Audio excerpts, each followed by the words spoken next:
Selamat datang di channel Simar Imam. Sembari mendengarkan tinggalkan like dan komentarnya bosku. Jangan lupa pasang headset kalian. Siapkan pancing dan umpan. Mari kita mancing, semoga dapat ikan. Penembak jitu terbaik.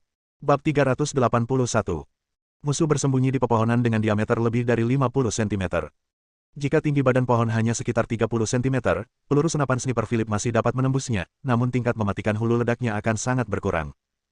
Selain itu, musuh mungkin mengenakan rompi anti peluru, yang pada dasarnya kehilangan damage. Menghadapi pohon berukuran 50 cm, peluru penembak jitu kaliber kecil biasa tidak bisa menembusnya. Inilah sebabnya mengapa Philip dapat melihat dengan jelas posisi musuh tetapi tidak pernah menembak. Mengapa tidak menggunakan proyektil penusuk lapis baja? Alasan pertanyaan Ang Li juga sangat sederhana. Peluru yang menembus armor dapat dengan mudah melakukan hal-hal yang tidak dapat dilakukan oleh peluru biasa. Tidak ada kesulitan dalam menembus tubuh pohon setebal 50 cm dan menembak musuh. Philip menjawab dengan canggung, saya tidak membawa peluru yang menembus baju besi. Garis hitam segera muncul di antara alis Lian. Apa yang sedang kamu lakukan? Lagi pula, Anda juga pemenang Golden Bullet Award, tuan muda kedua dari keluarga kaya. Peluru yang menembus baju besi sedikit lebih mahal, tapi apakah itu sepadan bagi Anda, Philip? Ini adalah medan perang hidup dan mati. Anda membawa begitu banyak peralatan berteknologi tinggi, mengapa Anda tidak membawa beberapa peluru penusuk baju besi yang paling umum? Aku lupa, aku benar-benar lupa. Senyuman Philip menjadi semakin memalukan. Ang Li benar-benar tidak bisa berkata-kata. Dia mengganti senapan snipernya dengan peluru yang menembus baju besi, menyerahkannya dan berkata, gunakan milikku. Philip tidak genit, ia mengulurkan tangan dan mengambil senapan sniper Ang Li, lalu membidik dan menembak. Engah. Peluru menembus pohon setinggi 50 cm dan kemudian menembus leher sasaran. Darah menyembur keluar seperti pipa pecah. Targetnya mengulurkan tangan dan menutupi lehernya untuk menghentikan pendarahan, tapi langkah kakinya terhuyung keluar dari balik pohon. Bang! Ang Li menggunakan senapan sniper milik Philip untuk menghabisi musuh. Hah! Dua bom asap meledak di samping musuh lainnya. Begitu dia melihat situasinya tidak tepat, dia ingin pergi. Candaan. Apakah bom asap berfungsi? Bang! Philip menarik pelatuknya ke arah musuh yang tersembunyi di dalam bom asap. Lawannya mengenakan rompi anti peluru level 3, tapi itu sama sekali tidak berguna melawan peluru yang menembus baju besi. Peluru menembus rompi anti peluru dan menghancurkan jantungnya. Bagus. Lian mengulurkan ibu jarinya dan memuji, mengambil senapan snipernya dan berjalan menuju tubuh musuh. Apa yang ingin kamu lakukan? Philip bertanya dengan tergesa-gesa. Tambahkan bubuk mesiu. Lian menjawab. Ang Li menemukan cukup banyak bom di mayat itu, dan Philip menemukan peluru penusuk baju besi yang jenisnya sama dengan senapan snipernya, untuk menutupi kekurangannya sendiri. Selain mengisi amunisi, Lian juga tak lupa melihat wajah almarhum. Jonas. Ini adalah keuntungan yang tidak terduga. Orang terakhir yang dibunuh Philip ternyata adalah Jonas yang disewa oleh Cruz. Jonas sempat membentuk tim beranggotakan 40 orang di awal permainan, namun sayang orang-orangnya terpencar saat pengejaran, dan hanya 3 orang saja yang berhasil menyusul. Apakah kamu kenal dia? Philip bertanya dari samping. Saya tidak begitu paham dengan 10 penembak jitu teratas di daftar darat, jawab Lian. Desir, desir, desir. Terdengar suara gemerisik, dan Philip hanya melihatnya sekilas dan berteriak dengan suara rendah, seseorang mengejarku. Ayo pergi. Perintah Lian. Keduanya segera meninggalkan lokasi kejadian dan terus berlari ke arah jam 12. Luar biasa. Kedua orang ini bersama-sama seperti dua pedang, tak terkalahkan. Cuma bercanda, keduanya adalah pemenang penghargaan peluru emas sekolah penembak jitu Jerman. Menurutmu apakah ada yang bisa memenangkan penghargaan itu? Dengan bantuan Philip, Ang Li pasti bisa bertahan hingga akhir pertandingan. Ya, Ang Li memiliki peluang menang yang lebih besar. Diskusi di platform yang disediakan broker berjalan lancar. Orang-orang lebih optimis terhadap Ang Li dan senang karena mereka bertaruh bahwa Ang Li akan hidup. Ada yang senang, ada pula yang tidak bahagia. Las Vegas, AS. Cruz sudah memecahkan cangkir kopi favoritnya sambil duduk di kantornya. Dia tidak peduli kapan Dempsey meninggal, tapi dalam waktu setengah jam Jonas juga meninggal, yang membuatnya khawatir. Dari 5 orang yang berada di peringkat 10 besar dalam daftar tanah, hanya tersisa 3. Bisakah mereka benar-benar membunuh Lian? Tidak bisa diandalkan, sungguh sekelompok orang yang tidak bisa diandalkan. Bantu aku terhubung dengan mereka. Perintah Cruz. Berdengung. Di hutan Amazon. Suara mendengung lebah datang dari Nick, Heno, dan Bert hampir bersamaan. Masing-masing dari ketiganya mengambil magasin cadangan dari tubuh mereka, mengeluarkan benda seukuran sebutir beras dari bawah dan memasukkannya ke telinga mereka. Komunikator jarak jauh disamarkan sebagai majalah. Peralatan ini dianggap eksklusif untuk agen. Nick, Heno, Bert, aku tidak peduli apa yang kalian bertiga pikirkan. Aku hanya ingin memberitahumu bahwa Dempsey dan Jonas telah mati di tangan bocah itu. Suara kemarahan Cruz yang tertahan terdengar. Apa? Dempsey dan Jonas terbunuh? Nick, Heno, dan Bert semuanya terkejut pada saat bersamaan. Mampu masuk 10 besar peringkat tanah bukan hanya soal keberuntungan. Ketiganya mengetahui kekuatan Dempsey dan Jonas. Semua orang berada di liga yang sama. Jika Ang Lee bisa membunuh dua dari mereka, apakah itu berarti dia juga bisa membunuh mereka bertiga selanjutnya? Mendengarkan. Saya tidak ingin mengambil jenazah Anda, dan saya tidak ingin uang saya terbuang percuma. Selanjutnya, Anda harus bertindak bersama dan membunuh anak itu apapun yang terjadi. Petik 2. Cruz meraung dengan suara rendah, menarik napas lalu berbicara lagi. Jika kamu bisa membunuh Ang Lee, maka hadiah Dempsey dan Jonas akan menjadi milikmu.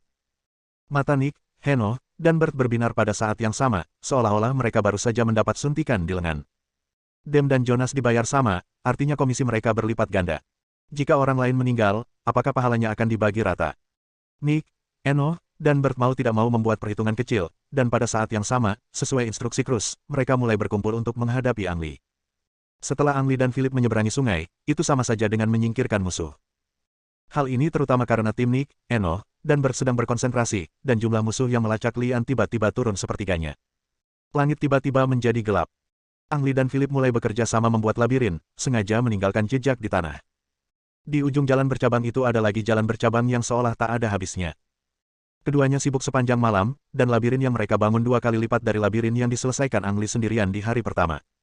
Setelah fajar, keduanya berhenti untuk beristirahat secara bergantian. Dengan seseorang yang berjaga, Lian akhirnya bisa memejamkan mata dan benar-benar tidur. Waktunya singkat, tetapi Lian hampir mendapatkan kembali seluruh energinya. Mereka berdua makan biskuit terkompresi bersama-sama pada siang hari, dan Philip tiba-tiba bertanya, apa yang akan kamu lakukan setelah game kematian selesai? Bab 382. Saya tidak tahu.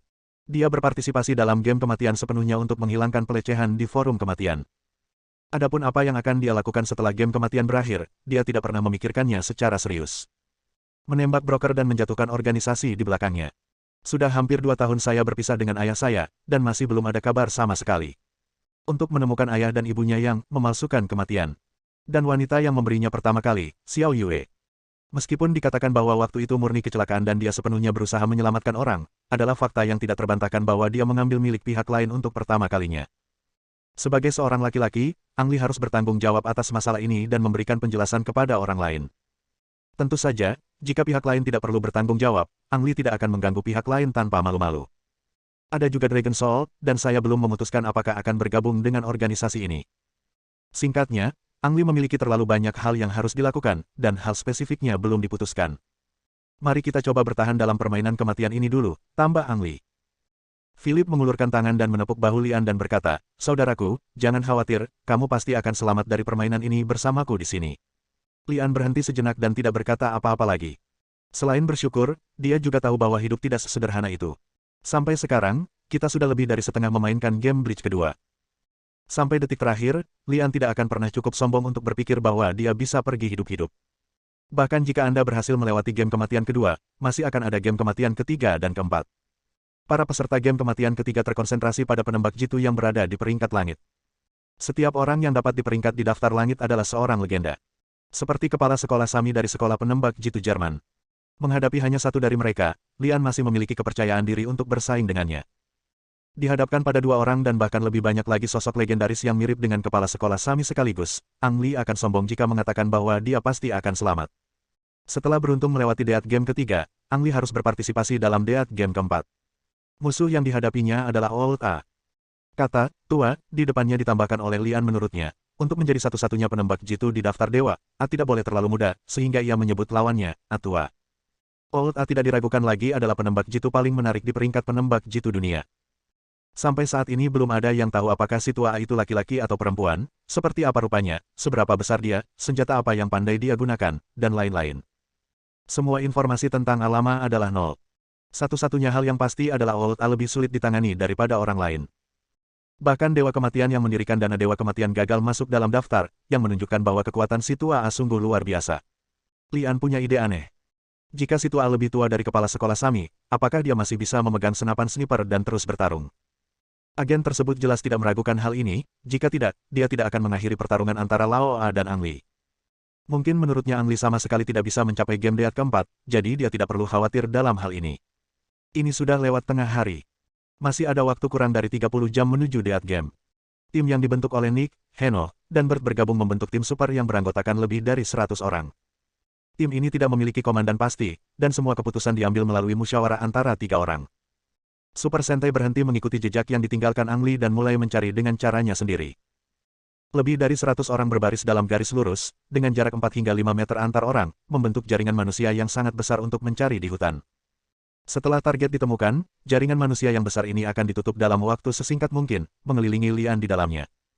Ketika jaringan manusia terus menyusut, Ang Lee akhirnya akan terjebak oleh mereka.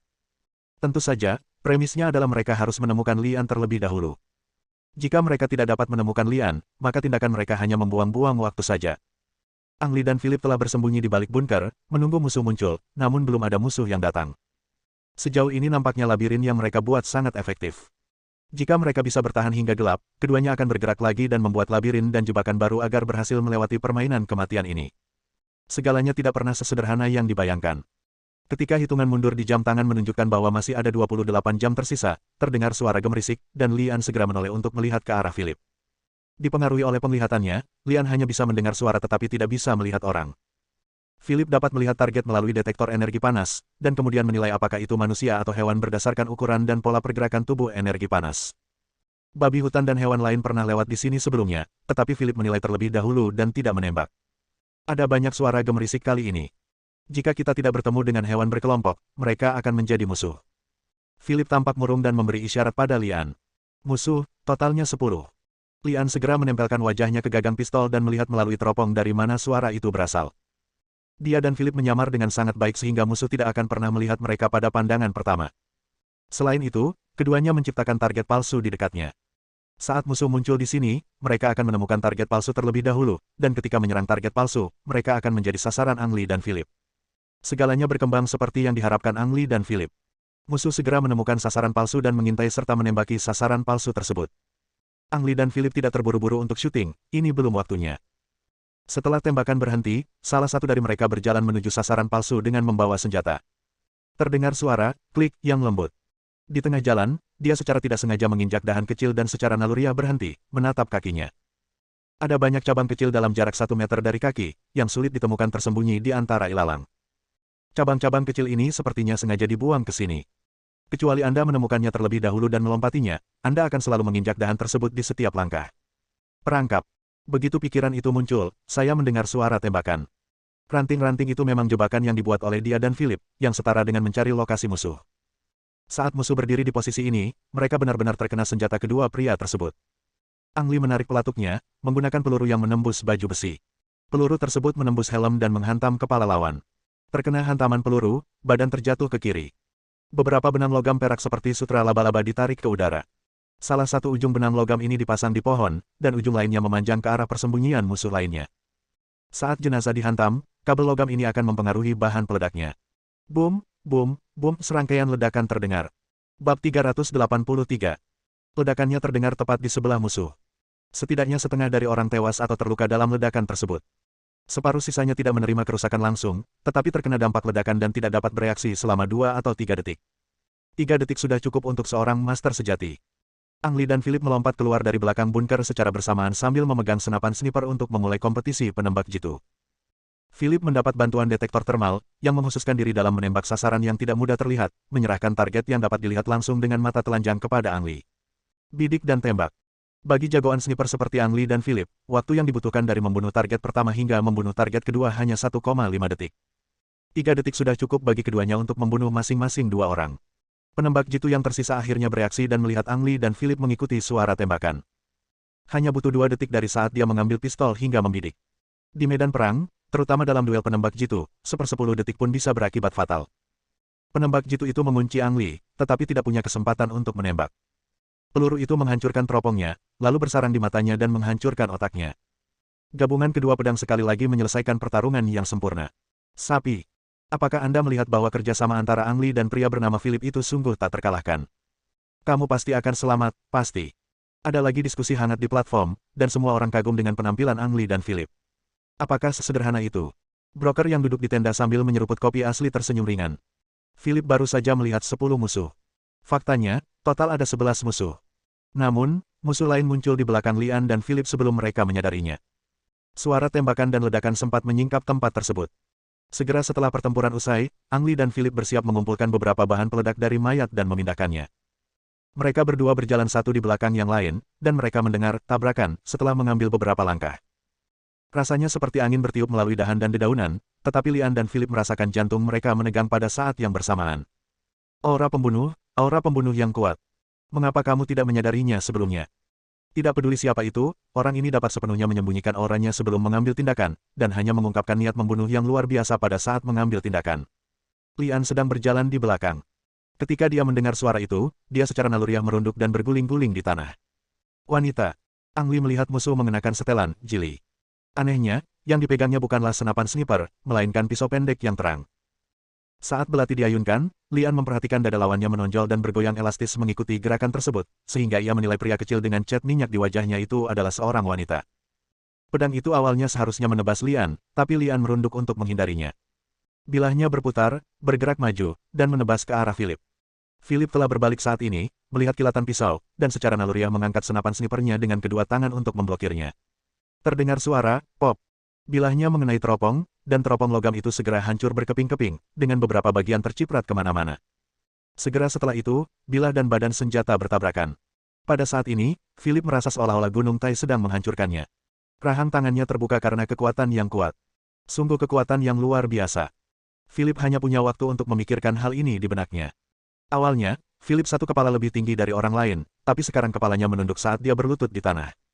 Dengan ini, bilahnya bergerak ke arah senapan sniper, mengeluarkan suara yang keras. Di saat yang sama, Philip merasakan sakit di lengan kanannya. Ujung pisaunya memotong bahu, dan muncul luka panjang, dengan tulang terlihat dalam. Risiko yang luar biasa. Philip berkeringat dingin. Jika dia tidak dihadang oleh senapan sniper, lengannya akan terpotong oleh pisau lawan. Semuanya terjadi dalam sekejap, sebelum Lian bisa bangkit dari tanah. Dengan tubuhnya setengah tergeletak di tanah, jelas sudah terlambat bagi Lian untuk mengambil pistol dan menembak. Pihak lain hanya perlu menebusnya dengan satu tusukan lagi, dan Philip akan mati.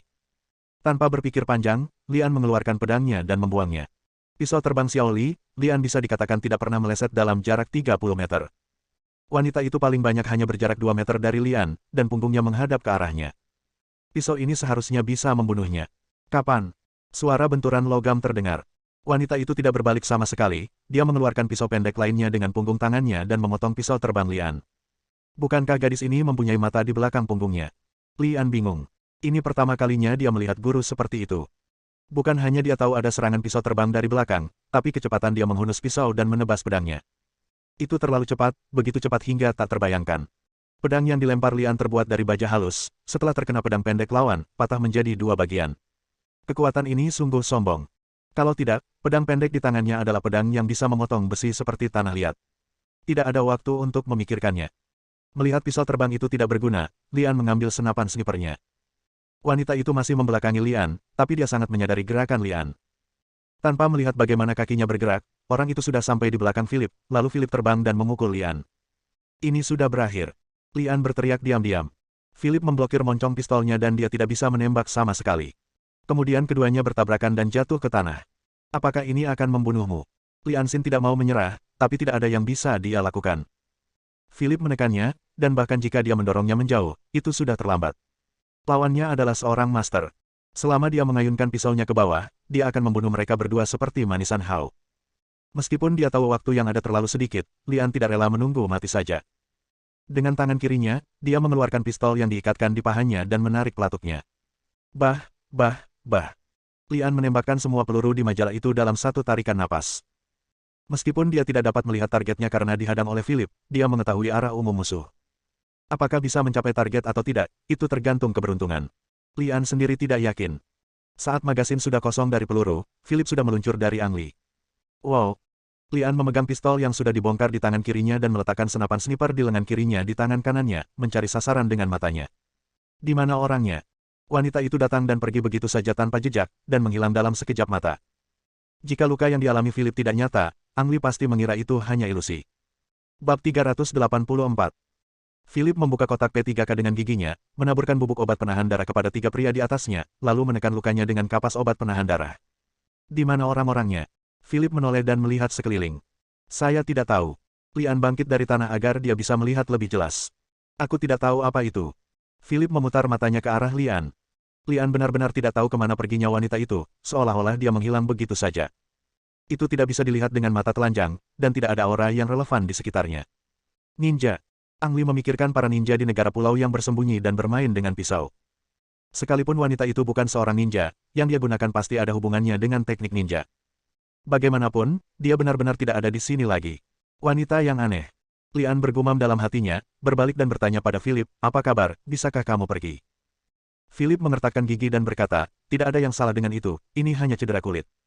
Ang Li tahu bahwa Philip berbohong. Jika itu hanya cedera kulit, ekspresinya tidak akan terlalu menyakitkan. Lengan kanannya tergantung di sana tanpa bergerak, jadi dia mungkin melukai otot dan tulangnya. Yang paling fatal adalah darah dari lukanya seakan tak kunjung berhenti, terus mengalir keluar dari sela-sela jari Philip melalui kapas hemostatik. Kehilangan darah adalah hal yang paling fatal di tempat sialan ini. Jika tidak segera ditangani, diperkirakan nyawa Philip akan tetap bertahan di hutan ini. Bahkan jika dia cukup beruntung untuk bertahan hidup, lengannya kemungkinan besar tidak akan berguna lagi. Kamu tidak perlu mengkhawatirkanku. Aku pernah terluka lebih parah dari ini sebelumnya dan tidak apa-apa. Philip mengertakkan gigi dan berkata dengan ekspresi yang sangat menyakitkan. Ini benar sekali. Sejak Philip memenangkan penghargaan peluru emas, dia telah kehilangan nyawanya berkali-kali, dan setiap kali dia dapat dikatakan telah bangkit kembali dari ambang kematian. Lian mengeluarkan kotak P3K dan mengoleskan semua bubuk obat penahan darah dan kantong obat penahan darah ke luka Philip. Setelah membalutnya, dia mengeluarkan morfin dan ingin menyuntiknya, tetapi ditolak. Saya tidak bisa menggunakan itu, Philip mengertakkan gigi dan berkata. Lian mengerti maksud Philip. Morfin dapat mengurangi rasa sakit, namun juga dapat mempengaruhi reaksi Philip. Terlalu banyak suntikan bahkan dapat menyebabkan halusinasi. Sebagai penembak jitu dan di medan perang, Philip harus selalu menjaga pikirannya tetap jernih. Alhasil, ia harus menahan rasa sakit akibat luka tersebut. Seharusnya tidak masalah jika kamu mengawasinya, kata Lian. Philip menggelengkan kepalanya dan menolak. Lian tidak berkata apa-apa lagi dan membuang morfinnya. Philip mencoba mengambil senapan sniper dengan tangan kanannya, tetapi wajahnya langsung memelintir kesakitan, dan senapan sniper yang baru saja dia ambil jatuh ke tanah lagi. Philip. Lian ingin membantu, tapi ditolak lagi. Senjata ini tidak bisa digunakan lagi. Carikan yang lain untukku, kata Philip sambil menatap senapan snipernya. Lian juga memperhatikan bekas pisau sedalam lebih dari 1 cm pada senapan snipernya. Telur kuda.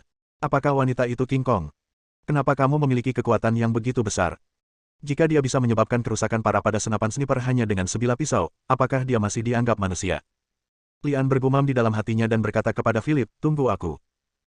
Setelah berbicara, Lian berlari dan mengambil senapan sniper yang tidak rusak dari mayat tersebut, serta sejumlah besar amunisi dan bahan peledak, dan kemudian kembali ke Philip untuk bergabung dengannya. Kita harus keluar dari sini. Ang Li menyerahkan senapan snipernya kepada Philip dan berkata.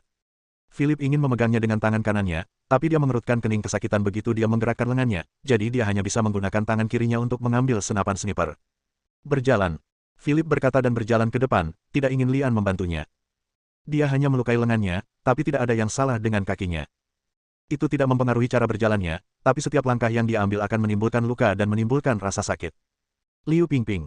Setelah berjalan beberapa ratus meter, Philip tiba-tiba berbicara. Apa? Lian tidak mengerti. Philip berhenti dan memandang Lian, dan berkata dengan wajah serius, aku bilang nama wanita itu adalah Liu Pingping, dan dia ada di sini untukmu. Liu Pingping. Lian sedikit mengernyit. Dilihat dari namanya, dia pasti dari China, tapi saya belum pernah mendengar nama ini sebelumnya. Saya tidak mengenalnya. Lian menggelengkan kepalanya. Philip menghela nafas pelan, berpikir bahwa meskipun Lian tidak mengenalnya, dia seharusnya sudah mendengar nama ini. Semua orang yang kami temui tadi berasal dari Death Game pertama, dan Liu Pingping adalah kapten mereka. Wanita itu tidak terlihat seperti penembak jitu dan lebih seperti seorang pembunuh. Petik 2. Philippus berkhotbah. Pembunuh. Alis Lian kembali menegang. Dapat dikatakan bahwa setiap orang yang berpartisipasi dalam game kematian ingin mati, tetapi Liu Pingping adalah pengecualian. Apakah dia juga dari Cruz? Lian menggelengkan kepalanya secara diam-diam. Liu Pingping bukanlah orangnya Cruz. Wanita yang tadi punya kesempatan untuk membunuhnya, tapi dia malah pergi. Dia ingin membunuhku, kenapa dia tidak melakukannya? Ini sama sekali tidak masuk akal. Jangan khawatirkan dia untuk saat ini. Ayo, aku akan menggendongmu di punggungku, itu akan lebih cepat. Lian berjongkok di depan Philip. Setelah berjalan beberapa ratus meter, Philip kehabisan napas dan berhenti berusaha menjadi berani, membiarkan Lian menggendongnya ke depan. Apakah kamu baru saja melihat gadis bernama Liu Pingping itu? Dia sangat tampan. Apakah ada yang melihat bagaimana dia menghunus pisaunya? Aku tidak melihat bagaimana dia menghunus pisaunya, tapi pisaunya sangat cepat dan sombong. Benar, setelah memotong teropongnya, itu masih dapat menyebabkan banyak kerusakan pada badan senapan sniper. Saya khawatir keterampilan pedang wanita ini telah mencapai tingkat yang tak tertandingi. No Man's Land. Aku tidak tahu omong kosong apa yang kamu bicarakan di No Man's Land, tapi aku yakin dia jelas bukan orang biasa. Aku khawatir dia adalah seorang pejuang. Seorang pejuang legendaris. Ada perdebatan sengit mengenai episode baru-baru ini. Beberapa orang bahkan memperlambat adegan untuk melihat tindakan Liu Pingping menghunus pisau dengan jelas. Pada akhirnya, orang-orang dengan suara bulat menyimpulkan bahwa Liu Pingping adalah seorang pejuang. Hanya seorang pejuang yang bisa menghunus pedang begitu cepat dan dengan kekuatan yang begitu mendominasi. Kata ahli bela diri berasal dari Tiongkok kuno dan merupakan istilah umum untuk orang yang berlatih seni bela diri. Seni bela diri Tiongkok juga merupakan eksistensi yang paling menarik dan dirindukan seluruh umat manusia. Selama lebih dari 1000 tahun, terutama dalam 1 atau 200 tahun terakhir, orang-orang berdatangan ke Tiongkok untuk melihat sekilas misteri seni bela diri dan menjadi seorang pejuang. Hampir semua orang datang ke sini untuk memanfaatkan kegembiraan dan kemudian kembali dengan kekecewaan. Hanya sedikit orang yang bisa melihat sekilas rahasia seni bela diri. Lambat laun, seni bela diri Tiongkok menjadi identik dengan penampilan kaki yang mencolok. Orang mengira, seni bela diri, hanyalah fiksi dalam novel dan film, dan ini adalah penipuan terbesar di Tiongkok. Prajurit itu menjadi legenda dan lambat laun dilupakan orang. Kini, kekuatan yang ditampilkan Liu Pingping telah menyebar ke seluruh dunia melalui video, sekali lagi membangkitkan fantasi masyarakat tentang pejuang. Bersambung.